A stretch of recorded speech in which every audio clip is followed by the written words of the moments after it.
she left. Maybe it was sudden. Maybe it was a long, drawn-out silence that stretched too far to repair.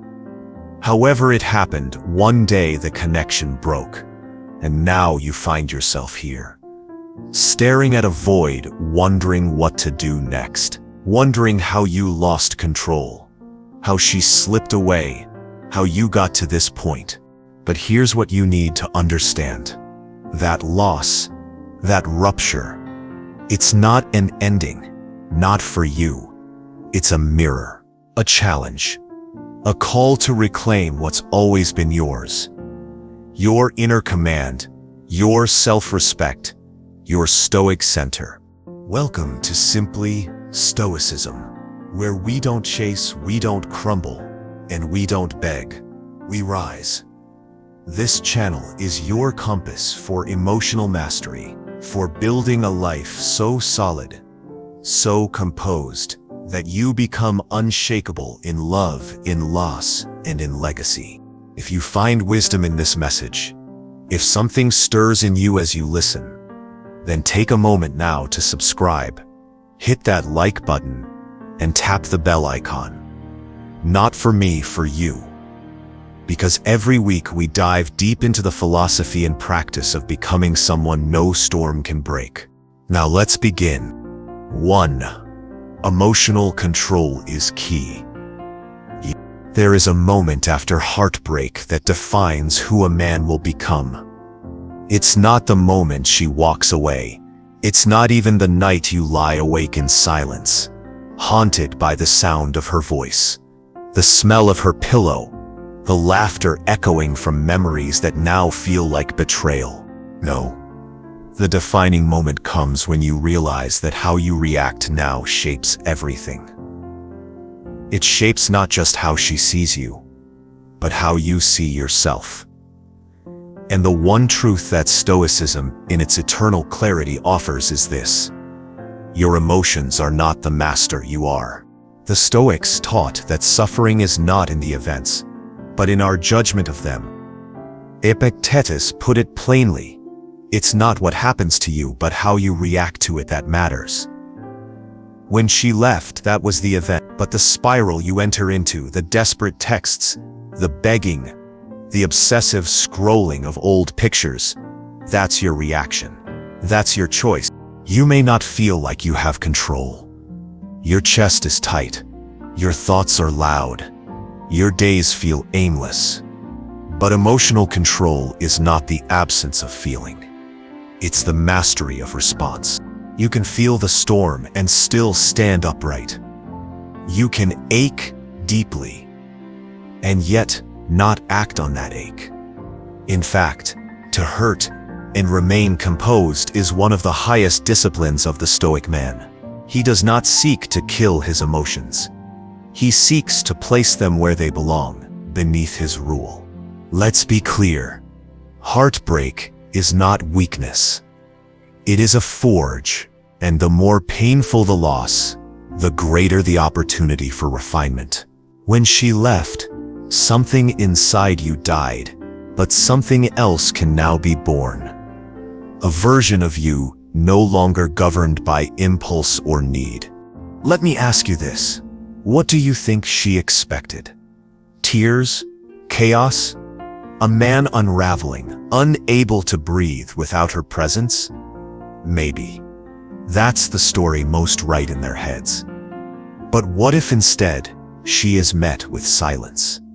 With dignity, with a man who nods to the pain but does not collapse under it. That moment changes the script. Not just for her, but for you. Now is the time to pause, not to react, not to prove, not to win back, but to reclaim. Reclaim the breath before you speak. Reclaim the pause before you text. Reclaim the inner stillness that once made you feel untouchable before she entered the frame. Stoicism teaches us to be indifferent, not because we do not care, but because we care more about what we can control. You can't control her choices, but you can control whether you become a shadow of yourself or a monument of discipline in the wake of rejection. This is your battlefield. And it's not out there, it's within. There's a concept in Marcus Aurelius's Meditations that strikes like thunder in moments like these. You have power over your mind, not outside events. Realize this, and you will find strength. That power, that mind is yours. It has always been. But now it's time to wield it. You may feel like you need closure. You may feel like you need answers. But the deepest closure you can ever receive is the strength you build when no one is coming to save you. So when the waves rise, stand still. When the urge comes to send one more message, remain quiet. When your body aches to chase, stay seated. The pain is not your enemy. It is your tutor. And if you learn from it, if you can stare at it without flinching, without pleading, without spiraling, you become something rare, a man of presence in a world of reaction. And now, if this chapter stirred something in you, I invite you to engage, not with impulse, but with clarity. Go to the comments and write this: I choose strength over reaction. I master myself before I seek the world. If that resonates, write it. Not for the algorithm, for the man you're becoming. 2. Establish space to reframe the story. After emotional control, the next discipline you must adopt is space, not avoidance, not running away, but a deliberate withdrawal. One that creates silence wide enough for transformation to echo inside of it. Space is misunderstood. To many, it looks like cowardice, like coldness. But to the Stoic, space is sacred.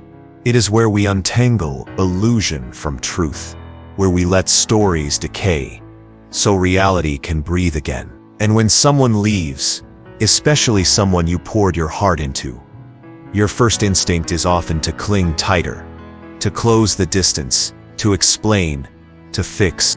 But that instinct is the very trap that keeps you disempowered. When she left, a story broke apart. Maybe it was the story of forever, or of being understood, or of who you thought you were when you were with her. And now your mind is scrambling to patch the pieces, to rewrite the narrative in a way that restores your dignity. That's natural. But if you try to rewrite the story too soon, you only write in her ink, not your own. You need distance. Not for revenge, not to manipulate, but because closeness clouds your vision, and attachment edits your truth. As long as you remain tethered through texts, social media, mutual friends, or even just mental obsession, you are not you. You are still reacting to her. Stoicism doesn't tell you to be indifferent to people.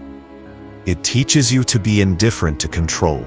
And so you must choose distance over obsession, silence over pleading, and reflection over pursuit. You are not obligated to keep explaining your worth to someone who chose to walk away from it. That is the very first act of reclaiming your narrative, withdrawing to see yourself clearly. But let's be real. Space is terrifying, especially if you believe that staying close is your only chance of being remembered or loved again. But here's the truth that the modern world forgets. Distance creates value. Silence reveals dignity. When you retreat into your own world, your own evolution, you do not disappear. You amplify. She may wonder what you're doing. She may wonder why you're not begging, not proving, not chasing. That wondering is good. Let her sit with it. But more importantly, let you sit with it. Because it's in that quiet that your new identity begins to rise. Think of the man who, after a break, disappears from the reactive world. He deletes old messages. He removes her from the pedestal. He stops checking her status. He stops explaining himself to people who only ask for gossip, not healing. And he builds habits, routine, solitude, stillness. He becomes the kind of man who doesn't just get over someone, he outgrows who he was with them. This doesn't happen by accident. It happens through conscious space. Marcus Aurelius wrote, "The soul becomes dyed with the color of its thoughts." If your days are filled with reactions, ruminations, rehearsing arguments that will never happen, your soul becomes soaked in resentment and powerlessness. But if you guard your space, if you keep your attention sovereign, your soul takes on the color of discipline. And make no mistake, in space, pain will speak. Memories will try to convince you to re-enter the story. Nostalgia will lie to you, showing only highlight reels, never the full picture. But that's when you return to your center. You remind yourself, the story is not over. It is being rewritten by me, not by her. In this chapter of your life, you are not the abandoned man. You are the becoming man. And becoming always demands a stepping away. Now on you to reflect. When you pull away, when you stop feeding a story that no longer serves you, what happens? Who do you start to see in the mirror?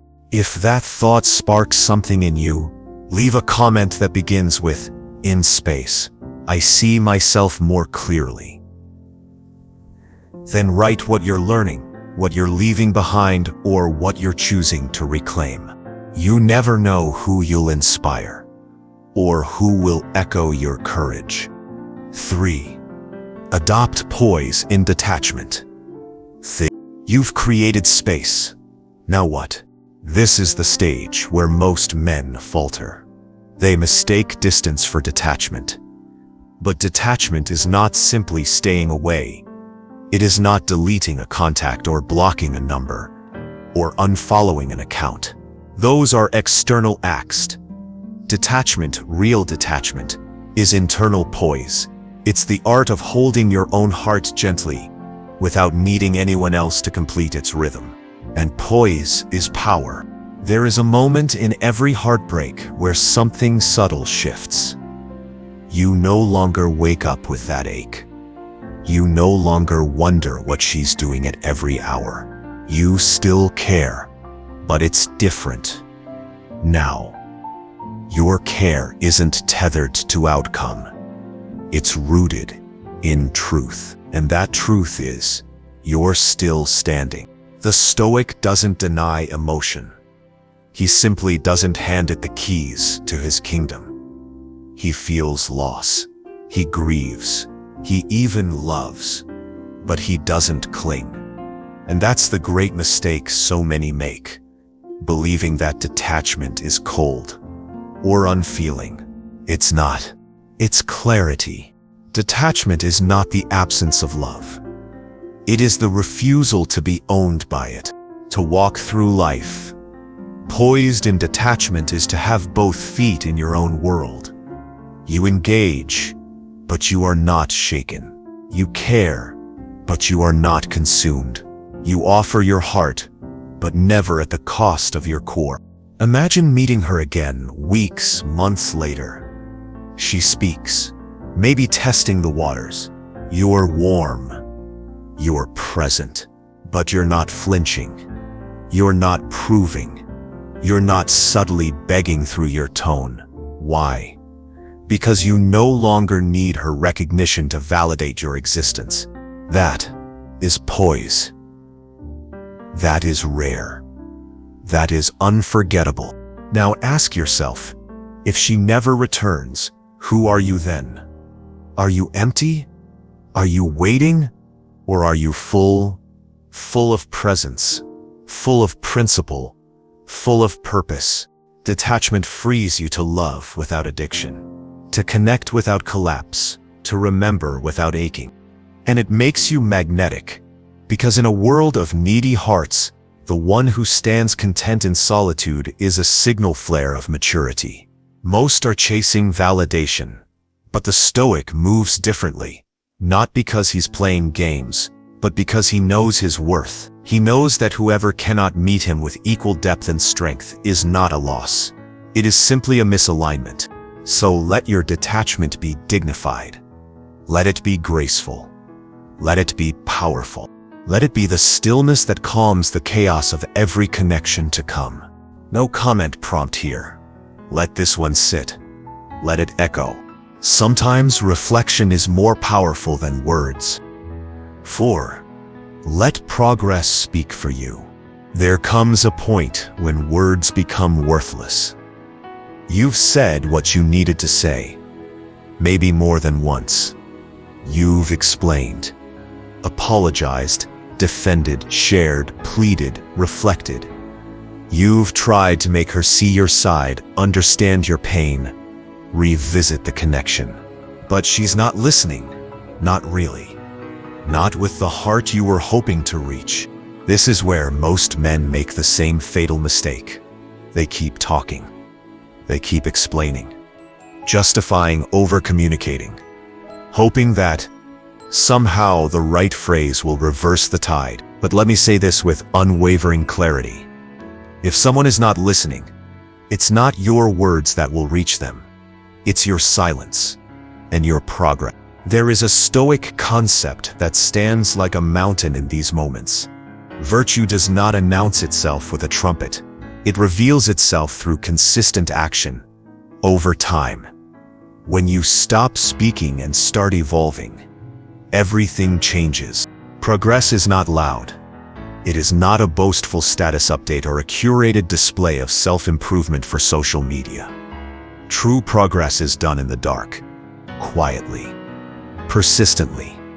It's in your morning discipline, your evening reflections, your commitment to your craft, your body, your mission. It's in the way you carry yourself through pain, with calm, with presence, with a quiet kind of pride that does not seek applause. If you want to shift the balance of power, don't try to win her back. Become a man she would no longer recognize, not because you've become someone else, but because you've finally become fully yourself. Let me give you a vision. She sees you weeks later. You're not trying to be seen, but you are. Something's different. Your posture, your eyes, the way you no longer reach toward her emotionally, even in conversation. You're stable, but not cold. Warm, but not chasing. You look like you've been walking through fire, and not only survived, but forged yourself through it. That right there is irresistible. Not to her necessarily, but to life itself. Because a man who turns pain into growth is no longer a character in someone else's story. He's become the author of his own. There's a reason Stoics placed such importance on daily practice, on journaling, on reviewing one's own conduct every night. They understood that greatness isn't born in big moments. It's carved in the ordinary, in the repeated refusal to fall back into old ways. You don't need to announce that you've changed. You don't need to prove that you're doing better. Anyone who matters, anyone truly paying attention will feel it. They will notice it in your eyes, your boundaries, your calmness, your ambition, your subtle refusal to beg for anything. What does your progress look like today? Maybe it's hitting the gym, not for revenge but for vitality. Maybe it's diving into books instead of scrolling through old messages. Maybe it's building a business, a skill, a sense of spiritual direction. Or maybe it's something as simple and sacred as waking up without thinking of her first. And if you fall back some days, fine. You're human. But you don't quit. You do not go backwards. You cannot force someone to see your worth. But you can become someone whose value is so grounded, so tangible, so luminous, that your presence alone makes people question their own choices. So, Let your evolution be your echo. Let your silence speak volumes. Let the next version of you be the only message you ever needed to send. If you've ever tried to convince someone you've changed and realized it fell flat, here's your moment to take your power back. Head to the comments and write this affirmation. I will not prove myself through words. I will become undeniable. Say it like you mean it, then live it. 5. Be engaged, yet unreachable. Now let's enter subtler territory. The space where many men, even after building some progress, sabotage their own rise. You've pulled away. You've started to heal. You're training, reading, building. You're not obsessing, not chasing. And then, suddenly she calls, or messages, or casually reacts to something you posted, or asks a mutual friend about you. A breadcrumb, a test. And in that moment, your heart skips. Your mind spins old stories into fresh fantasies. Maybe she misses me. Maybe she's realizing she made a mistake. Maybe this is my chance to get her back. Pause. Right here. This is the threshold. This is where you must learn the next law of power. You must become a man who is engaged with life, yet unreachable to drama, to confusion, to half-hearted connections. Being engaged means you're not aloof. You're not pretending not to care. You're not putting on a mask of indifference. You're fully present in your world. Your work, your purpose, your passions, your friendships. You're awake to every moment. But unreachable? That's different. It means your center is not open to being tugged by anyone's whims. You are not swayed by breadcrumbs. You do not spiral into meaning-making every time someone from the past taps your shoulder. You've become, in the words of the Stoics, self-contained. This is the ultimate balance. The rare power of the man who can be warm without being needy, responsive without being reactive, open without being owned. Imagine what that looks like. She sends a message. Hey, I was just thinking about you. You don't ignore it. That's reactive. And you don't jump at it either. That's desperate. You simply respond with dignity, clarity, a calm presence that doesn't seek to reopen old wounds or reattach old dynamics. You treat it like what it is, a ripple, not a tidal wave. The Stoics were masters of restraint.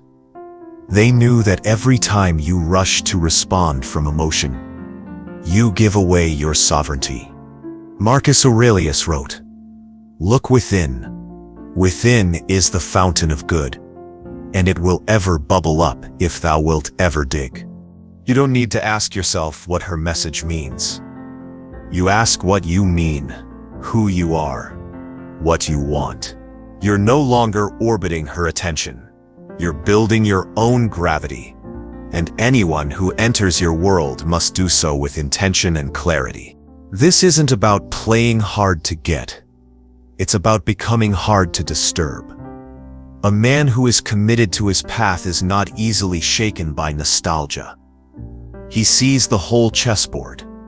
He doesn't mistake a pawn for a queen. You're not here to chase closure anymore. You're not here to reopen old versions of yourself, just because someone is curious again.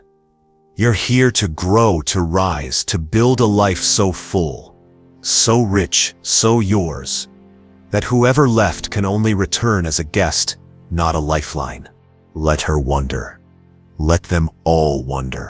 You are present. You are powerful. But you are no longer accessible to anything less than alignment. Now pause and reflect.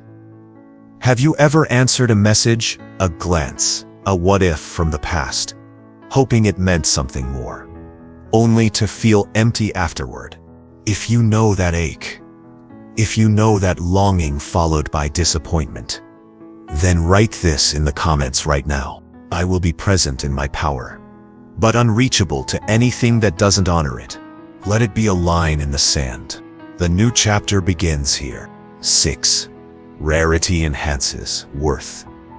Let me ask you something ancient. Something that even emperors wrestled with beneath the gold and chaos of Rome. What makes something truly valuable? Is it its beauty, its complexity, its perfection, or is it something else entirely? Seneca, one of the sharpest minds of Stoic Rome, once observed that we cease to admire what is always before us. Familiarity dulls the edges of wonder. Repetition numbs desire. What is always accessible becomes unappreciated, no matter how brilliant it once seemed. Now think about this in your own life, in your relationships, especially with the one who left. Were you always available? Did you answer every message within seconds? Did you cancel plans, stretch boundaries, bend your schedule, just to be closer? Did you sacrifice your rarity in order to secure your place? This chapter is about a brutal but liberating truth. What is rare is valued, and what is overly accessible becomes invisible. You might think, love should transcend such principles, that if two people really care, it shouldn't matter who texts first, who waits, who pulls back. And maybe, in a world of perfectly healed, emotionally evolved people, that might be true. But we don't live in that world. We live in a world where even love is subject to perception. And perception is shaped by scarcity. To be clear, this is not about playing games. Stoicism is not manipulation. It is not about withholding affection just to provoke longing, but it is about remembering that your energy is not infinite and your presence must be earned, not assumed. You are not a free vending machine of emotional labor. You are not a therapist for someone who doesn't even see your value. You are not a second chance to someone who still hasn't processed the first. When you are too available, you cease to be seen. You become part of the background. And when you finally walk away, sometimes the only way they realize your worth is in your absence.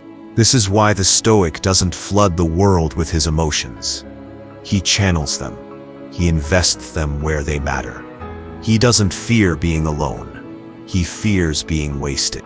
And if you found yourself always giving, always chasing, always hoping that your constancy would be noticed, you know exactly how that ends.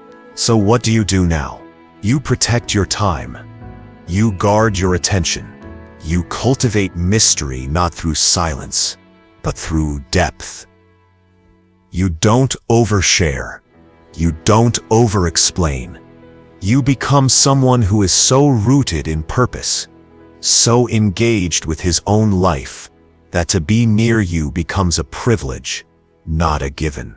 And no, this isn't just about romantic power dynamics. It's about how you carry yourself in every realm of life.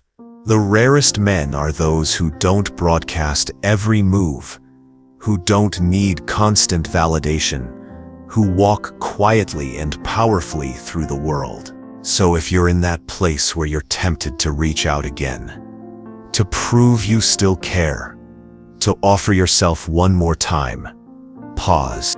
Ask yourself, have I become too available? Has my light been taken for granted simply because I never gave it a shadow? Rarity enhances worth. And sometimes, the only way to be seen again is to disappear from view, long enough for others to realize what your presence truly meant. If you've ever felt invisible because of how much you gave, write this in the comments.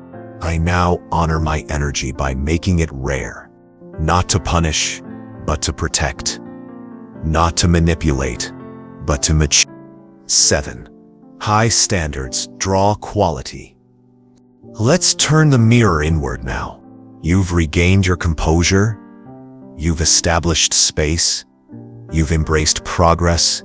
and begun to wield your presence with grace and scarcity. But here's a truth you must now wrestle with.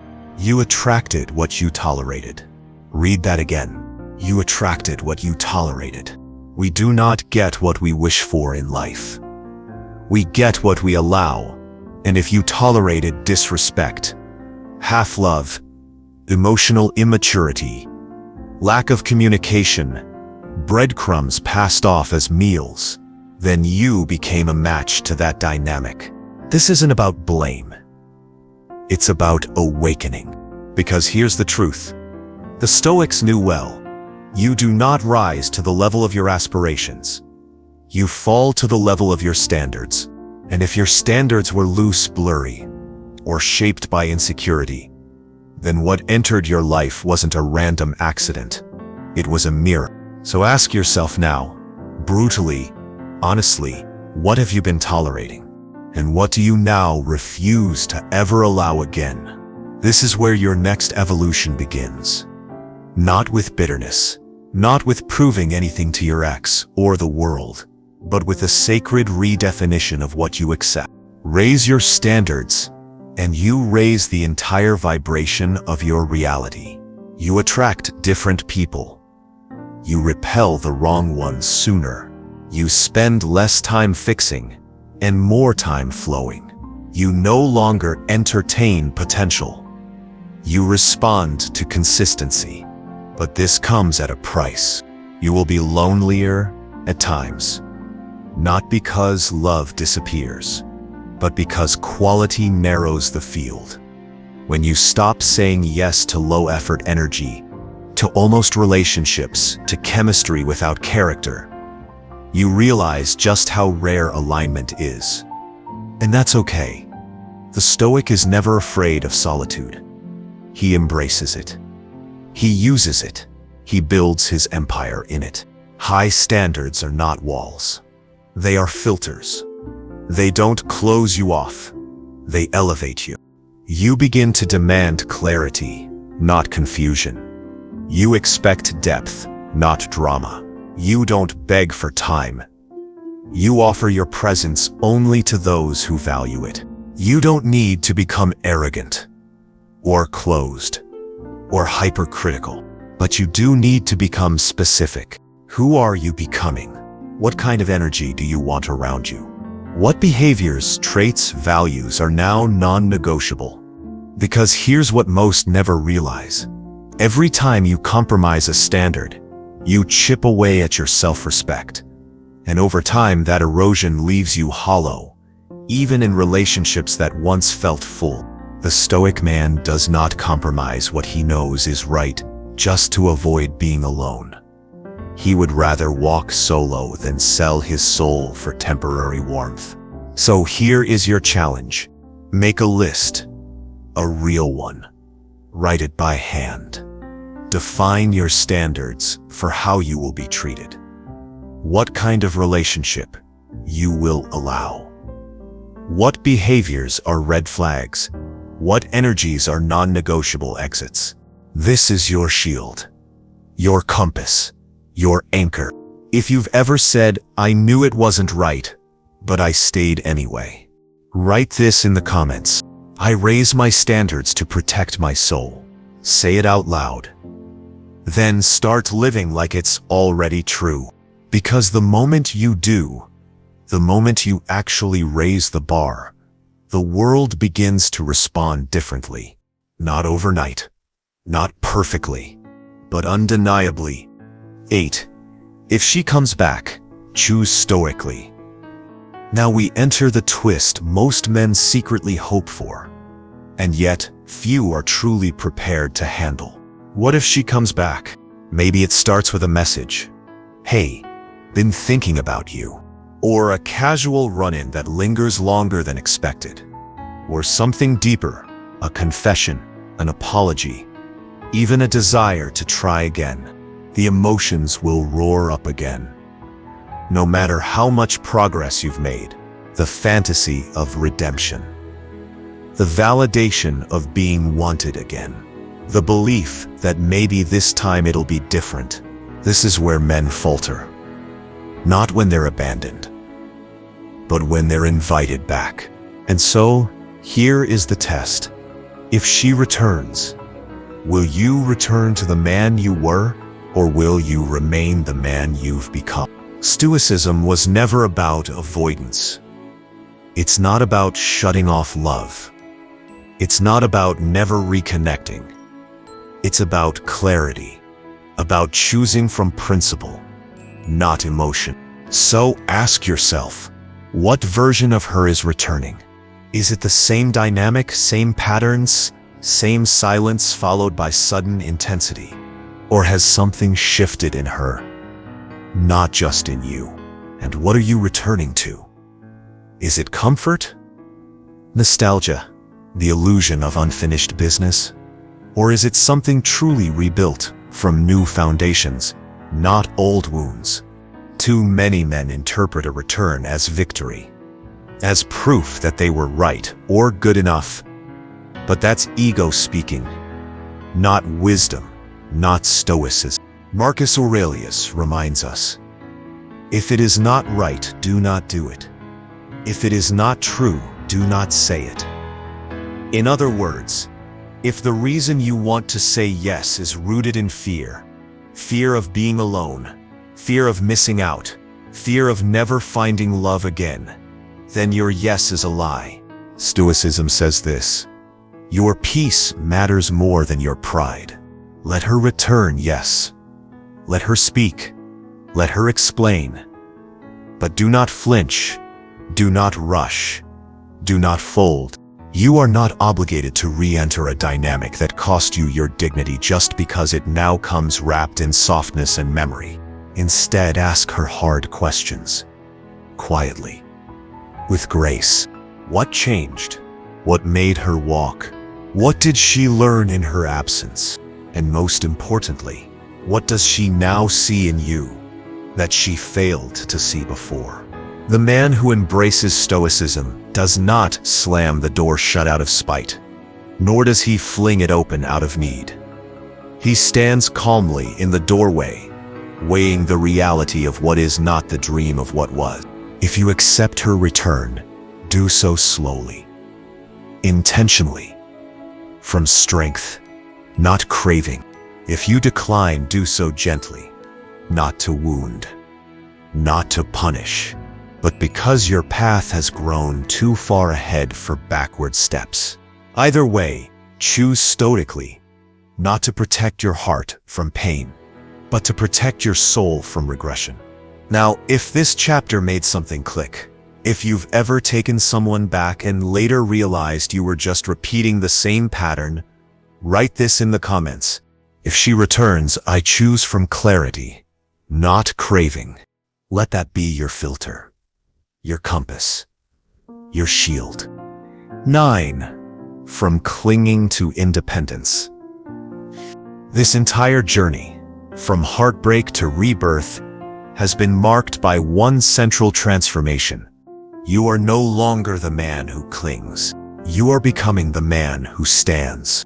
When a breakup happens, the first instinct is often to grasp, to hold on, to beg time to rewind, to plead for just one more chance.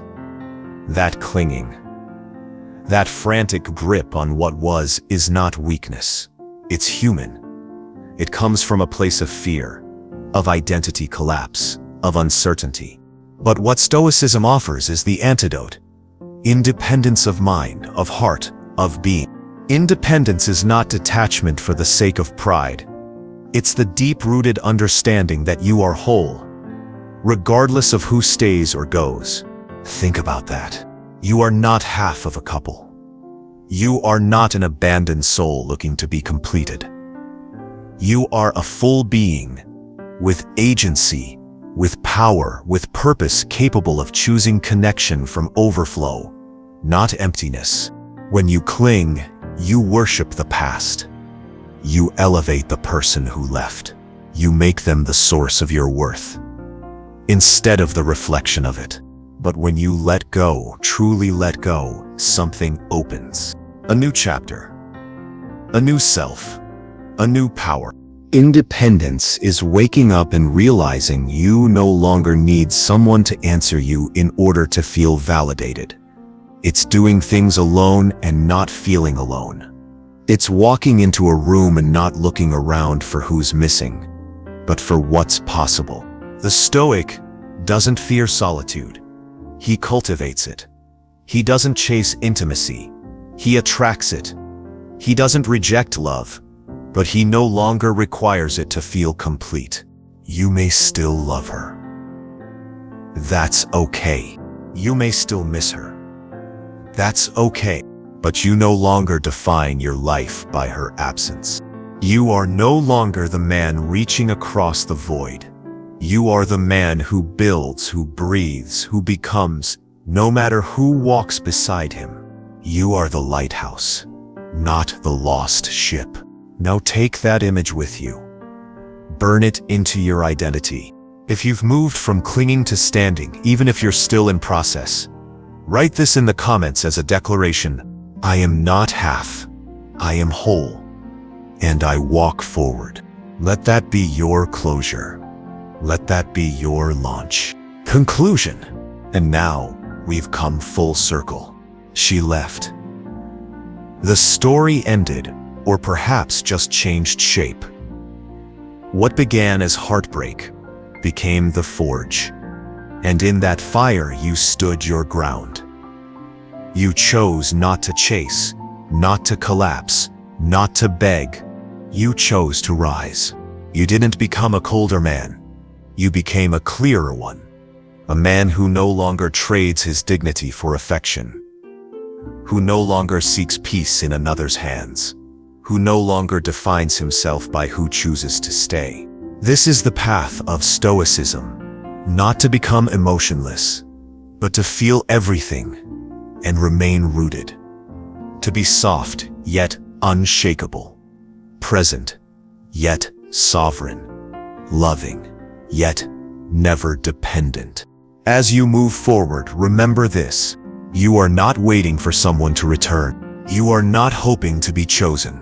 You are choosing yourself every single day, and that choice will transform everything. If this video spoke to you, don't keep it to yourself.